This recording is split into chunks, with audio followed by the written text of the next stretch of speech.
ادامه گفتارهای رادیوی فرهنگ.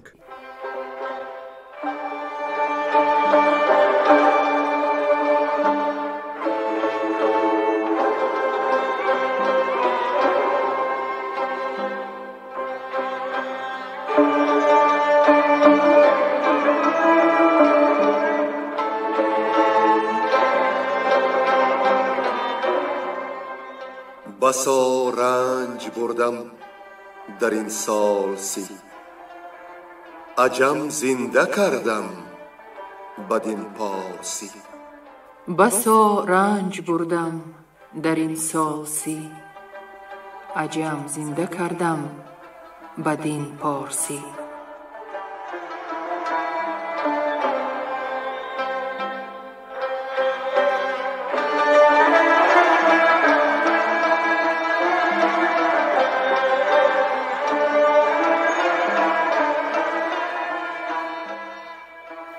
شنونده های ارجمند، با توجه شما محفل ادبی از روی شاهنامه بیزوال ابوالقاسم فردوسی. صدر محفل نظام قاسم.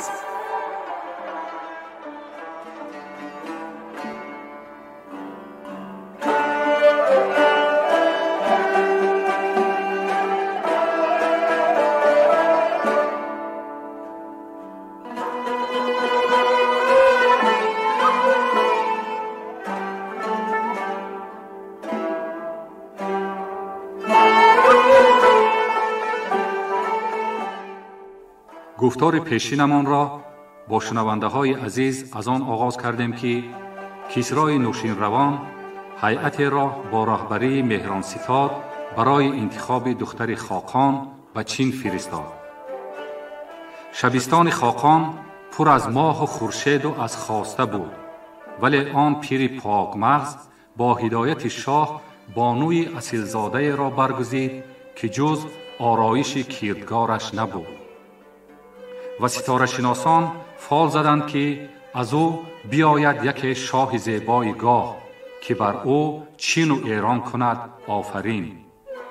دختر خاقان را با شکوه و شهامت تمام به درگاه کسری نوشین روان آوردند و میان ایران و چین خویش و تباری برقرار کردند. ز چاچ و ترک تا سمرقند و سوخت و زان پس ز هیتال و ترک و ختن که از بیداد شاهان بداد آمده بودند، از پیوند با کسری مردم خواه و یزدان پرست شکر گفتند و شادی دل افزودند. اینک می رویم دنبال داستان کسری نوشین روان کزو افزود و آسود مرز و بوم ایران. گوینده ها گلرخسار صفی، حاجی اسماعیل پیر محمد زاده، نظر یزدانی و عبدالرشید خوجمقلوف.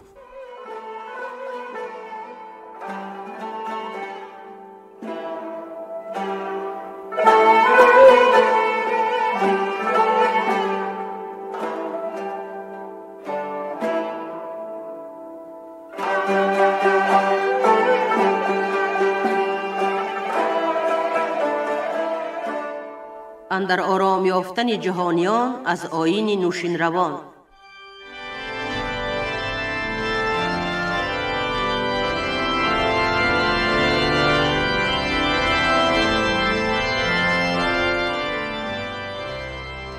چو کسری بیامد بری تخت خویش، گرازان و انباز با بخت خویش.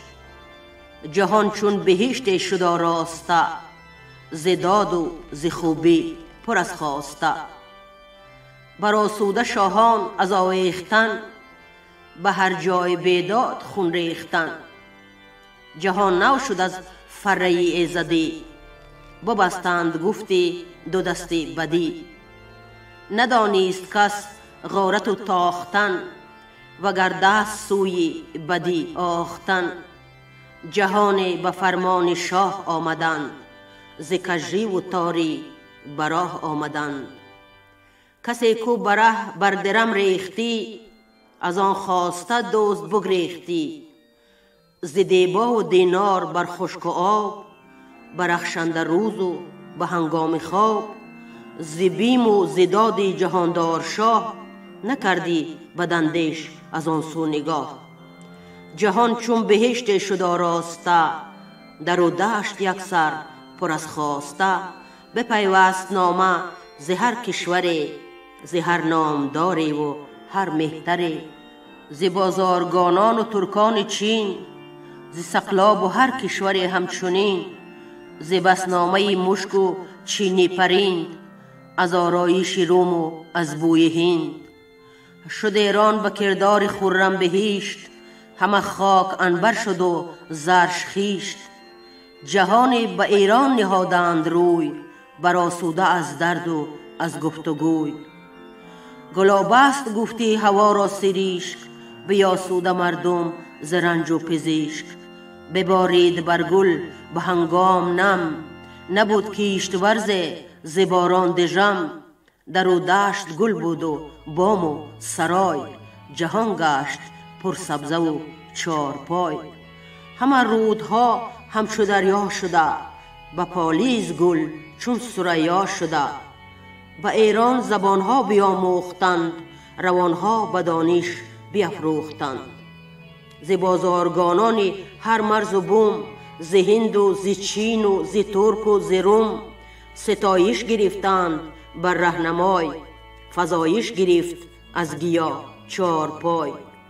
هر آن کس که از دانش آگاه بود، ز گویندگان بر در شاه بود. رد و موبد و بخردان ارجمند، بداندیش ترسان ز بیم گزند. چو خورشید گیتی بیاراستی، خروش ز درگاه برخاستی. که ای زیر دستان شاه جهان، مدارید یک تن بدن در نهان. هر آن کس کس کار دیده است رنج، بیابد به اندازه از رنج گنج. بگویید یک سر به سالار بار، که از ما کند مزد را خواستار. وگر وام خواه بیاید ز راه، درم خواهد از مرد بی دستگاه. نباید که یابد ته دست رنج، که گنجور وامش بتوزد ز گنج. کسی کو کند بر زن کس نگاه، چو خصمش بیاید به درگاه شاه. نیابد بجز جاه و دار بلند، که با دار تیر است و با چاه بند. وگر اسب یابند جای یله، که دهقان به در بر کند زانگله. بریزند خونش بر آن کیشتمند، برد گوشت آن کس که یابد گزند. پیاده سوارش بماند ز اسب، به پوزش رود پیشی آذرگشاسپ. عرض بسترد نام دیوان او، به پای اندر آرند ایوان او. گناهی که باشد کم و بیش از این، ز پستر بود آن که بود پیش از این. نباشد بر این شاه هم داستان، و در بر نخواهد جز از راستان. هر آن کس که نپسندد این راه ما، مبادا که باشد و درگاه ما.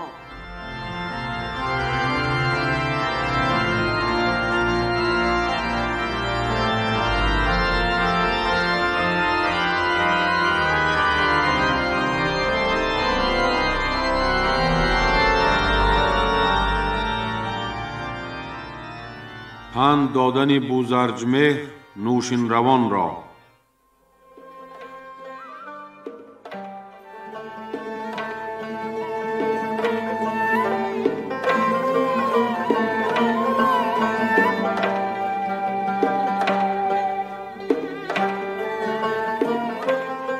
جهاندار بنشست یک روز شاد، بزرگان داننده را بار داد. سخن گفت خندان و بگشاد چهر، بری تخت بنشست بوزرجمهر. یکی آفرین کرد بر شهریار، که دل شد به کردار خرم بهار. چنین گفت که داوری تازه روی، که بر تو نیابد سخن عیب جوی. خجسته شهنشاه پیروزگر، جهاندار با دانش و با گوهر. نوشتم سخن چند بر پهلوی، ابر دفتر و کاغذی خسروی. سپردم به گنجور تا روزگار، براید بخواند مگر شهریار. بدیدم که این گنبدی دیرساز، نخواهد همه لب گشادن براز. اگر مرد برخیزد از تخت بزم، نهد بر کف خویش جان را برزم. زمین را بپردازد از دشمنان، شود ایمن از رنج آهرمنان. شود بر جهان پادشاه سر به سر، بیابد سخنها همه در بدر. شود دست در کار کردن فراخ، کند گلشن و باغ و میدان و کاخ. نهد گنج و فرزند گرد آورد، بس روز بر آرزو بشمرد. فراز آورد لشکر و خواسته، شود کاخ و ایوانش آراسته. گریدون که درویش باشد برنج، فراز آرد از هر سوی تاج و گنج. زر و سیم بسیار گرد آورد، زی 100 سال بودنش بر نگذرد. شود خاک و ببر شود رنج او، به دشمن بماند همه گنج او. نه فرزند ماند نه تخت و کلاه، نه ایوان شاهی نه گنج و سپاه. چو بنشیند آن جستن باد او، ز گیتی نگیرد کسی یاد او. بر این کار چون بگذرد روزگار، از اون نام نیکو بود یادگار. به گیتی 2 چیز است جاوید بس، دیگر هرچی باشد نماند به کس. سخن گفتنی نغز و گفتار نیک، نگردد کهن تا جهان است و ریک. ز خورشید و از باد و از آب و خاک، نگردد تبه نام و گفتار پاک. بر این سان بود گردش روزگار، خنک مردی با شرم و پرهیزگار. مکن شهریارا گناه تا توان، گناه کزو شرم دارد روان. به آزاری و سودمندی گزین، که این است فرهنگ و آیین دین. ز من یادگار است چندین سخن، گمانم که هرگز نگردد کهن.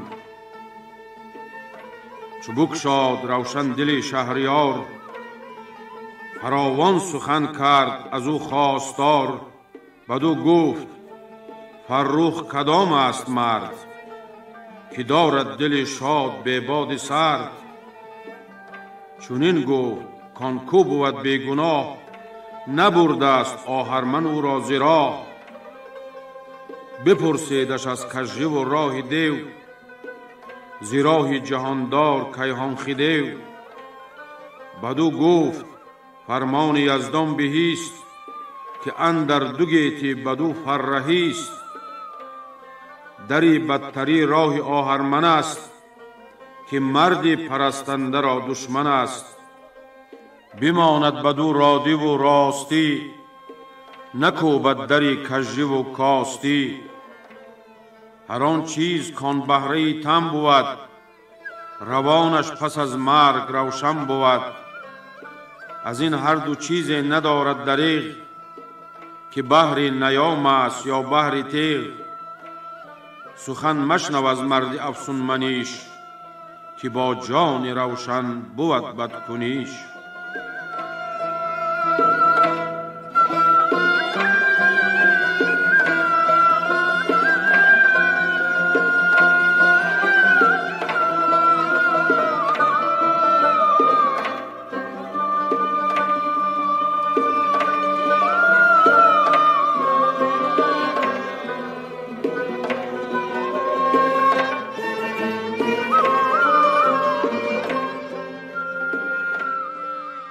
چو خستو نیاید به دیگر سرای، همه در پر از درد ماند به جای. از این بگذری سفله آن را شناس، که از پاک یزدان ندارد هراس. دریغ آیدش بهره تن ز تن، شود زارزوها ببندد دهن. همان بهر جانش که دانش بود، نداند نه از دانشی بشنود. بپرسید کسری که از کهتران کی را باشد اندازه مهتران؟ چنین گفت کان کس که داناتر است به هر آرزو بر تواناتر است. کدام است دانا؟ بدو شاه گفت که دانش بود مرد را در نهفت. چنین گفت کان کو به فرمان دیو نبرد دل از راه کیخان خدیو. کسی را نه بر خیره فرمان برد که خصمی روان است و آنی خرد. ده هرمنند این به نیروی شیر که آرند جان و خرد را به زیر. بدو گفت کسری که 10 دیو چیست کز ایشان خرد را بباید گریست. چنین داد پاسخ که آز و نیاز 2 دیوند با زور و گردن فراز.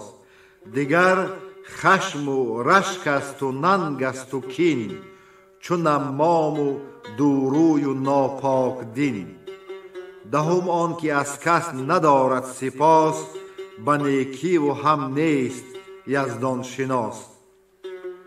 بدو گفت زین شوم 10 پرگزند کدام است آهرمنی زورمند؟ چنین داد پاسخ به کسری که آز ستمگاره دیوی بود دیرساز. که او را نبینند خشنود هیچ همه در فزونیش باشد بسیج. نیاز آن که او را از اندوه و درد همه کور بینند و رخساره زرد. که از این بگذری خسروا دیوی رشک یکی دردمندی بود بی پزشک. اگر در زمانه کسی بیگزند ببیند شود جان او دردمند. دیگر ننگ دیوی بود پرستیز همیشه ببد کرده چنگال تیز.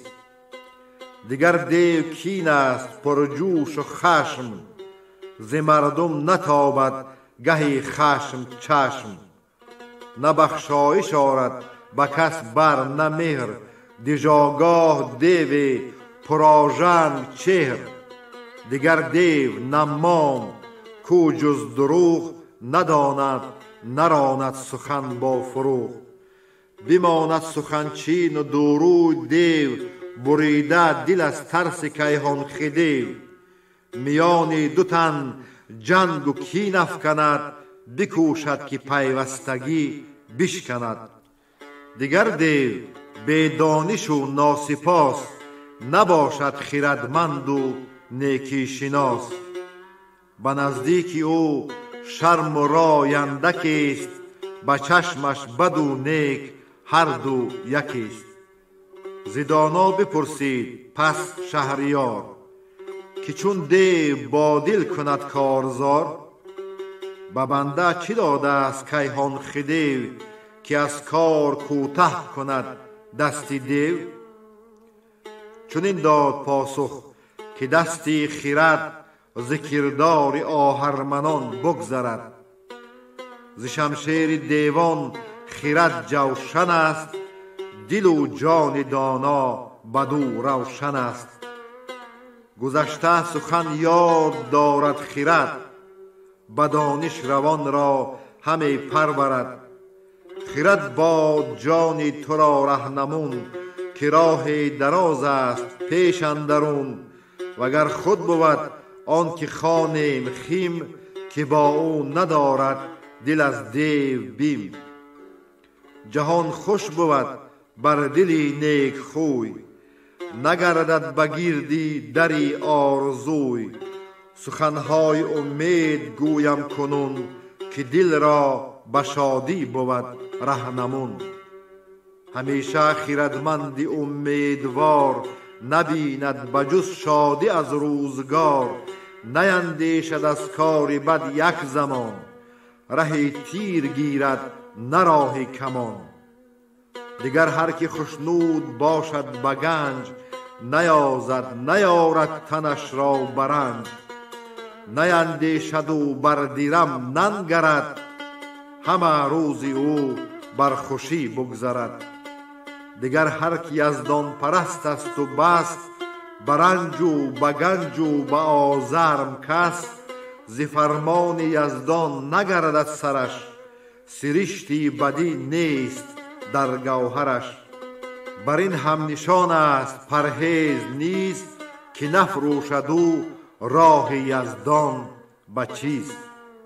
بدو گفت زینها کدام است شاه، سوی نیکویی ها نماینده راه. چنین داد پاسخ که راه خرد، ز هر دانشی بیگمان بگذرد.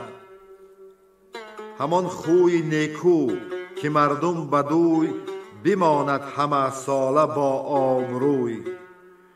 و از این گوهران گوهر استوار، تنی خوشنودی دیدم از روزگار. و از ایشان امید است آهسته تر، برآسوده از رنج و شایسته تر. و از این گوهران آز دیدم برنج، که همواره سیری نیابد ز گنج. بدو گفت شاه از هنرها چی به، که گردد از او مرد جوینده مه. چنین داد پاسخ که دانش به است، خردمند خود بر مهان بر مه است. که دانا نیازد به تندی به گنج، تن خویش را دور دارد ز رنج. ز نیروی خصمش بپرسید شاه، و چون جوست خواهد همه دستگاه. چنین داد پاسخ که کرداری بد، بود خصم روشن روان و خرد. ز دانا بپرسید پس دادگر، که فرهنگ بهتر بود یا گهر. چنین داد پاسخ بدو رهنمون، که فرهنگ باشد ز گوهر فزون. که فرهنگ آرایش جان بود، ز گوهر سخن گفتن آسان بود. گوهر بی هنر زار و خوار است و سست، به فرهنگ باشد روان تندرست. بدو گفت جان را زدودن به چیست، هنرهای تن را ستودن به چیست. بگویم کنون گفت من سر به سر، اگر یاد گیری به من در بدر. خرد چون یک خلعت ایزدی است، از اندیشه دور است و دور از بدی است. خردمند کز خویشتن در شگفت، بماند هنر زو نباید گرفت. همان خوشمنش مردم خویشکار، نباشد به چشم خردمند خوار. اگر بخشش و دانش و رسم و داد، هنرمند گرد آورد با نژاد. بزرگی و افزونی و راستی، همه گیرد از خوی بد کاستی. چنان چون تن و جان که یارند و جفت، تنومند پیدا و جان در نهفت. همان کالبد مرد را کوشش است، اگر بخت بیدار در جوشش است. با کوشش بزرگی نیاید بجای، مگر بخت نیکش بود رهنمای. و دیگر که گیتی فسانه است و باد، چو خوابی که بیننده دارد به یاد. چو بیدار گردد نبیند به چشم، اگر نیکویی دید اگر درد و خشم. دیگر پرسش برکشاد از نهفت، بدانا ستوده کدام است گفت. چون داد پاسخ که شاهی که تخت، بیاراید و زور یابد ز بخت. وگر دادگر باشد و نیک نام، بیابد ز گفتار و کردار کام. بدو گفت اندر جهان مستمند، کدام است و بدروز ناسودمند. چنین داد پاسخ که درویش زشت، که نه کام یابد نه خرم بهشت. بپرسید و گفتا که بدبخت کیست، که هموارش از درد باید گریست. چنین داد پاسخ که داننده مرد که دارد ز کردار بد روی زرد. بپرسید از او گفت خرسند کیست؟ به بیشی ز چیز آرزومند کیست؟ چنین داد پاسخ که آن کس که مهر ندارد بر این کاری گردان سپهر.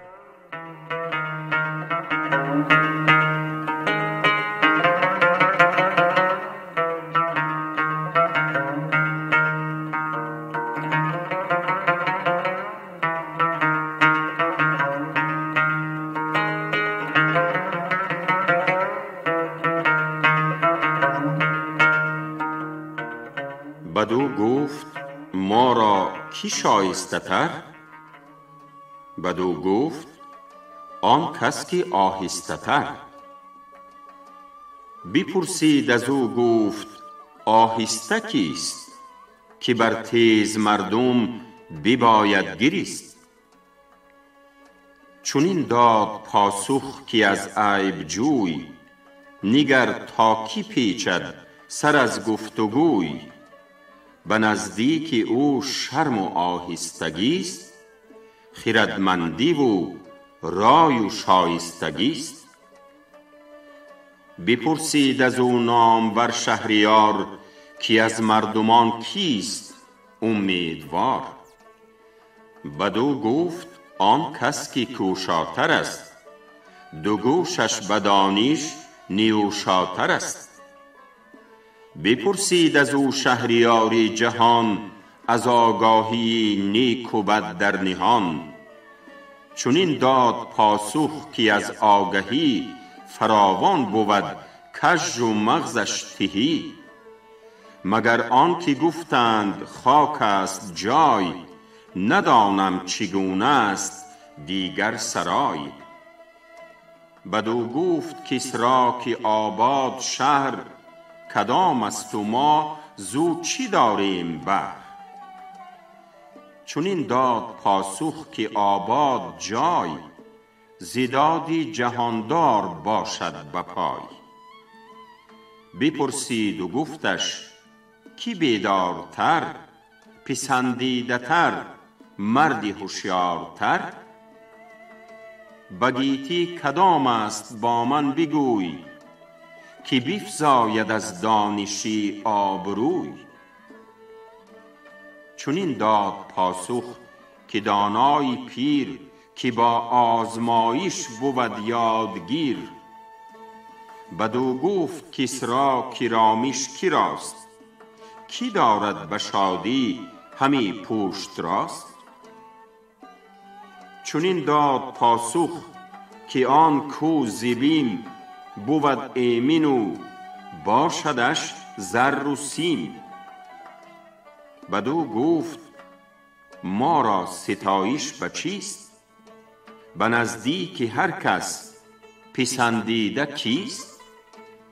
بدو داد پاسخ که آن کو نیاز بپوشد، همان رشک با ننگ و آز. همان کین و رشکش بماند نهان، پسندیده او باشدن در جهان. ز مردی شکیبا بپرسید شاه، کی از صبر دارد به سر بر کلاه. چنین گفت آن کس که نومید گشت ز بخت، و رخانش چو خورشید گشت. دیگر آن که روزش بباید شمرد، به کاری بزرگ اندرون دست بود.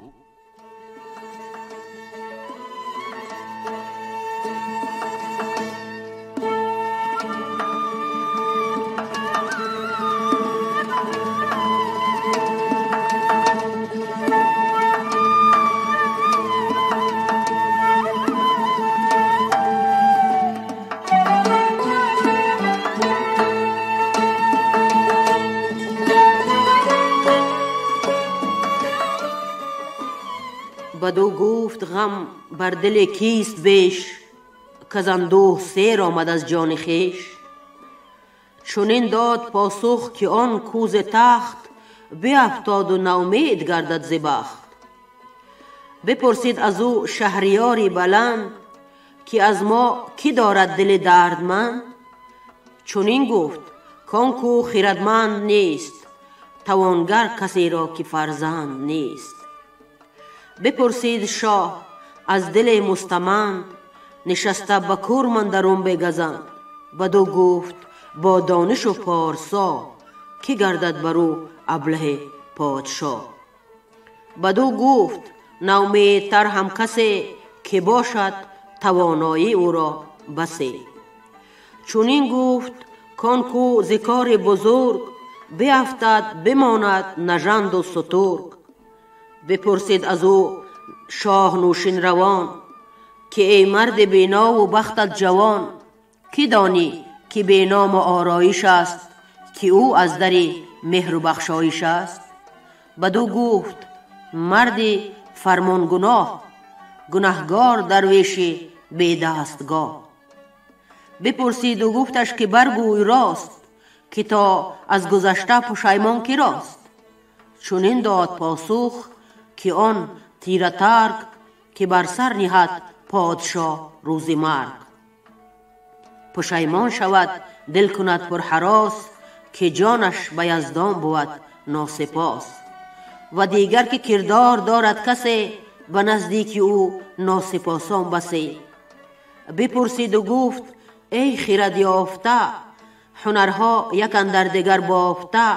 چی دانی که زو تن بود بیگزند، همان بر دل هر کسی ارجمند؟ چنین داد پاسخ که چون تندرست، بود دل جز از شادمانی نجست. همان آرزو تندرستی بود، چو از درد روز بسستی بود. بپرسید و گفتش که از آرزو چی بیش است، پیدا کنی نیک خو. بدو گفت چون سرفرازی بود، همه آرزو بینیازی بود. چو با بینیازی بود تندرست، نباید جز از کام دل چیز جوست. از آن پس چنین گفت با رهنمون، که بر دل چی اندیشه باشد فزون؟ چنین داد پاسخ که این را سه روی، بسازد خردمند با راه جوی. یکی آن که اندیشه از روز بد، مگر بیگنه بر تنش بد رسد. بترسد ز کار فریبنده دوست، که با مغز جان خواهد و خون و پوست. سه دیگر که بیدادگر پادشاه، که بیکار نشناسد از پارسا. چون یکی بود گردشی روزگار، خرد یافته یار آموزگار. جهان روشن و پادشاه دادگر، ز گردون نیابی فزون زین هنر. بپرسیدش از دین و از راستی، کزو دور باشد بدی کاستی. بدو گفت شاه بدین گرای، کزو نگسلد یاد نام خدای. که دورند ز کژی و از راه دیو، بترسند یکسر ز کیهان خدیو. به فرمان یزدان نهاده دو گوش، از ایشان نباشد کسی دین فروش. وزان پس بپرسیدش از پادشاه، که فرمان روان است بر پارسا. که از ایشان کدام است پیروز بخت، که باشد بگیتی سزاوار تخت؟ چنین گفت کانکو بود دادگر، خرد دارد و شرم و رای و هنر. بپرسیدش از دوستان کهن، که باشند هم گوشه و هم سخن. چنین داد پاسخ که از مرد دوست، جوان مردی و داد دادن نکوست. نخواهد به تو بد به آزرم کس، به سختی بود یار و فریاد رس. بدو گفت کسرا کی را بیش دوست، که از ایشان یکی باشدش خون و پوست. چنین داد پاسخ که از نیک دل، جدایی نخواهد مگر دلگسیل. دیگر آن کسی که نوازنده تر، نکوتر به کردار و سازنده تر. بدو گفت دشمن کی را بیشتر، که باشد بدو بر بداندیشتر. چنین داد پاسخ که بر ترمنیش، که باشد فراوان بدو سرزنیش. همان کس که آواز دارد درشت، پراژنگ رخسار و بسته دو مشت. بدو گفت تا جاودان دوست کیست، ز درد جدایی کی خواهد گریست؟ چنین داد پاسخ که انباز مرد، نکاهد نسوزد نترسد ز درد. چی ماند بدو گفت جاوید چیست، که آن چیز کمی نگیرد و نیست؟ چنین داد پاسخ که کردار نیک، نخواهد جدا بودن از یار نیک. بدو گفت کسرا که روشن‌تر است، که بر تارک هر کس افسر است. چنین گفت که این جان دانا بود، که بر آرزوها توانا بود. بدو گفت شاه ای خداوند مهر، چه باشد به پهنا فزون از سپهر؟ بگفتش یک شاه بخشنده دست، و دیگر دل مرد یزدان پرست.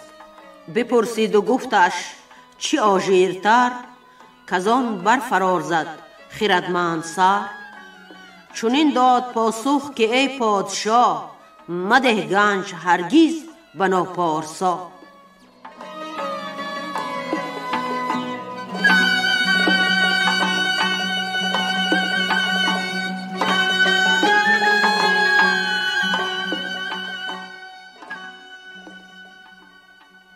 چو کردار با ناسپاسان کنی، همه خشت خوش کاندر آب افکنی. بدو گفت کاندر چه چیز است رنج، کزو کم شود مرد را آز گنج. چنین داد پاسخ که ای شهریار، همیشه دلت باد چون نوبهار. پرستنده شاه بدخوز رنج، نخواهد تن و زندگانی و گنج. بپرسید و گفتش چی دیدی شگفت، کزان برتر اندازه نتوان گرفت. چنین گفت با شاه بوزرج مهر، که یک سر شگفت است کاری سپهر. یکی مرد بینی که با دستگاه، رسیده کلاهش به ابری سیاه. که او دست چپ را نداند ز راست، ز بخشش فزونی ندارد ز کاست. یک از گردش آسمان بلند، ستاره بگوید که چون است و چند. فلک رهنمونش به سختی بود، همه بهر او شوربختی بود. گرانتر چی دانی؟ بدو گفت شاه، چنین داد پاسخ که سنگ گناه.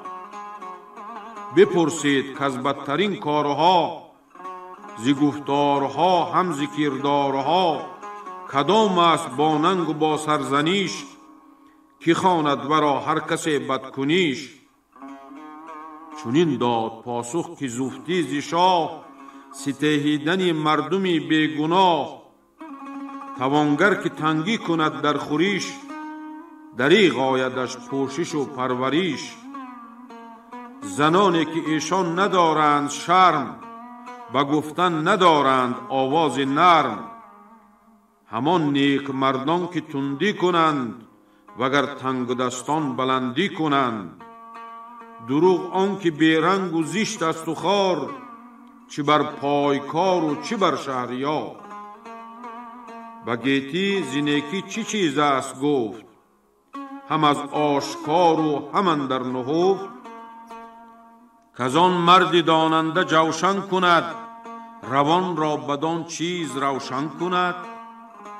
چنین داد پاسخ که کوشا بدین، ز گیتی نیابد مگر آفرین.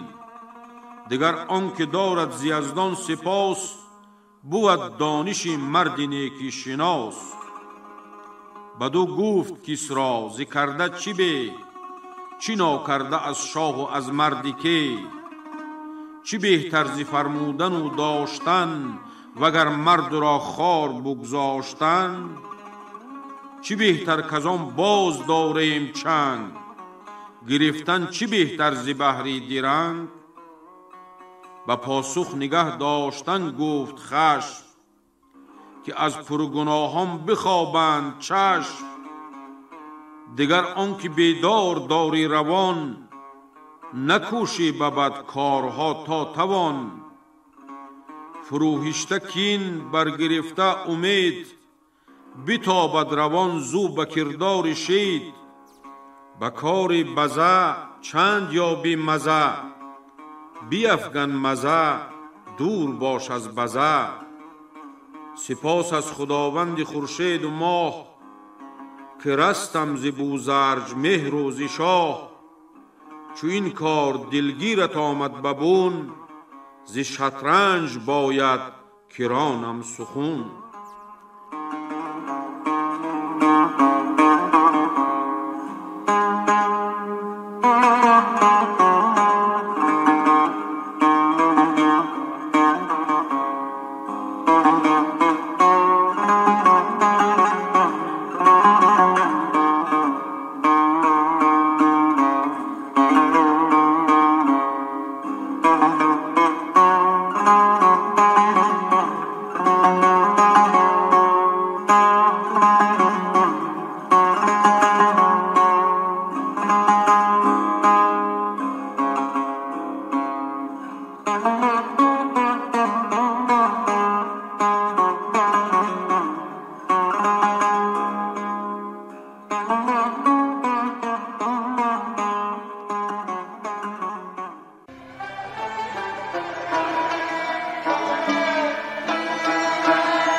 شما محفل ادبی را از روی شاهنامه بیزوال ابوالقاسم فردوسی شنیدید. تهیه‌گر خیرالله ابراهیم، منظم آواز معرفت خالق، صدا بردار برنای نظام. شاد و پیروز باشید.